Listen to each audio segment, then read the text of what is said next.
This is Carwick Wormblade. I'm coming to you under a level 5 character that I just made. He's a PvP veteran already.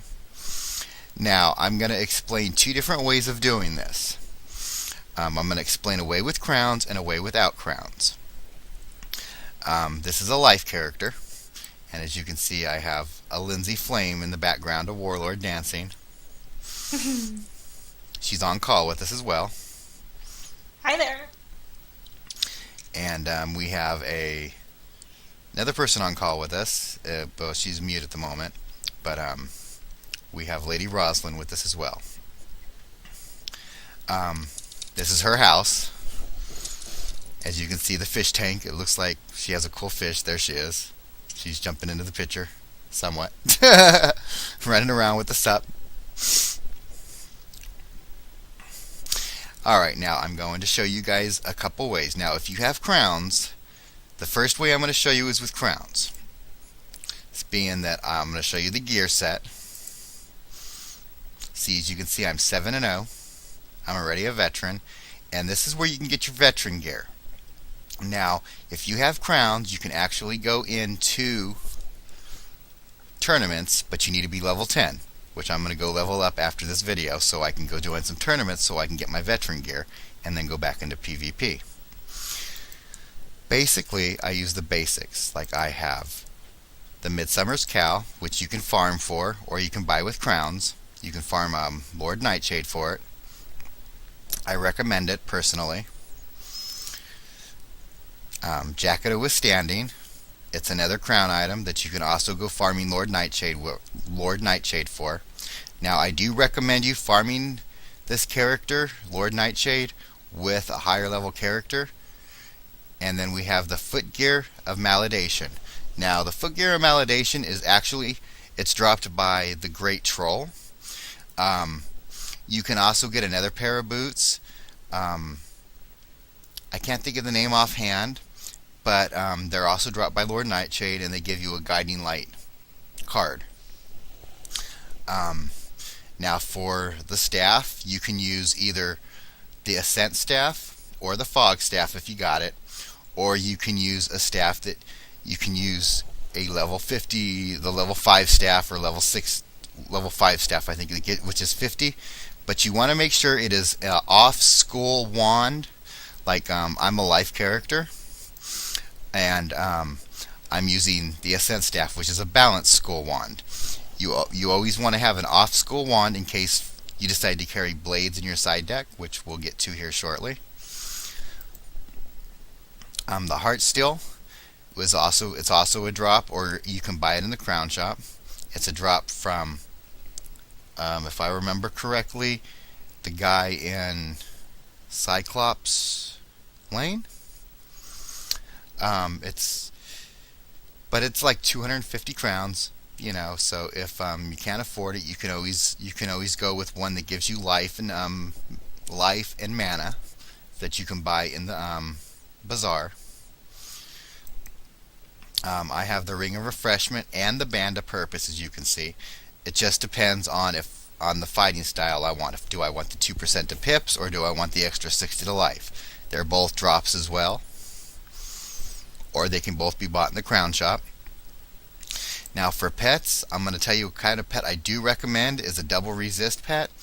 But I know that a lot of you probably don't have those kind of pets. Like mine has double resist, fairy, and damage. Now, a lot of you probably won't have a pet like that.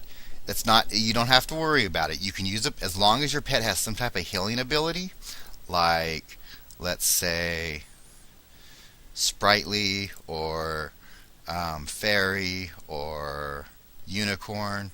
That works too. Like here's a pixie.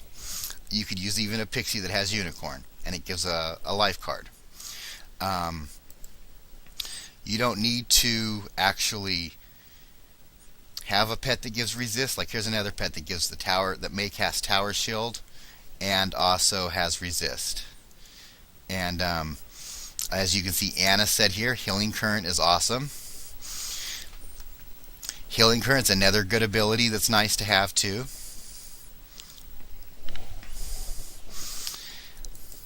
Now, for a deck, you can usually find this deck. It's called the Antique deck. You can usually find it in the Bazaar.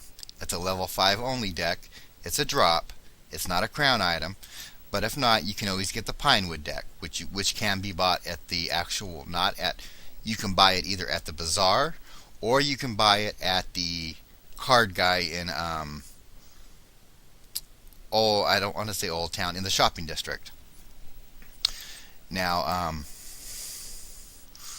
there are, we have, as you can see, Anna's here now. She's a commander as well, and she's in her commander gear, as you can see.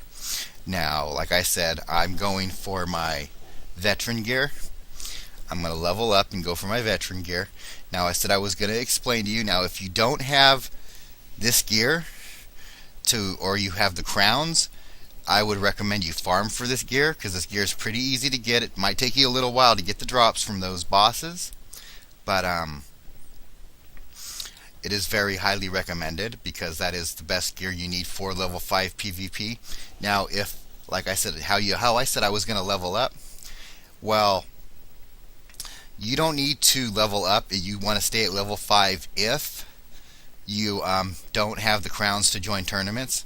Stay in the gear, stay in this gear setup, and go into PvP, and just continue to, you'll probably have a few bumps and grinds. You'll win a few, lose a few. It happens.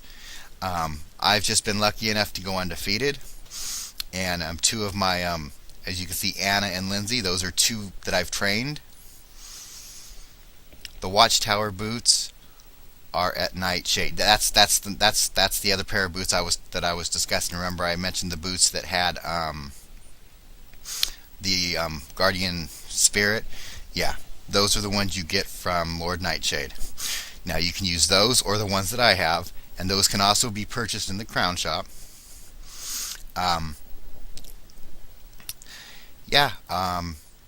That's about it for this tutorial. I'll be back with the deck setup.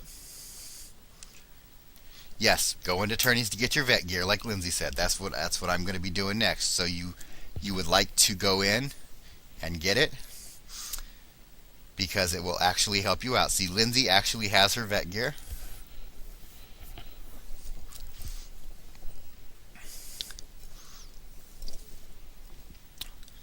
Yeah, she looks like a pretty little princess.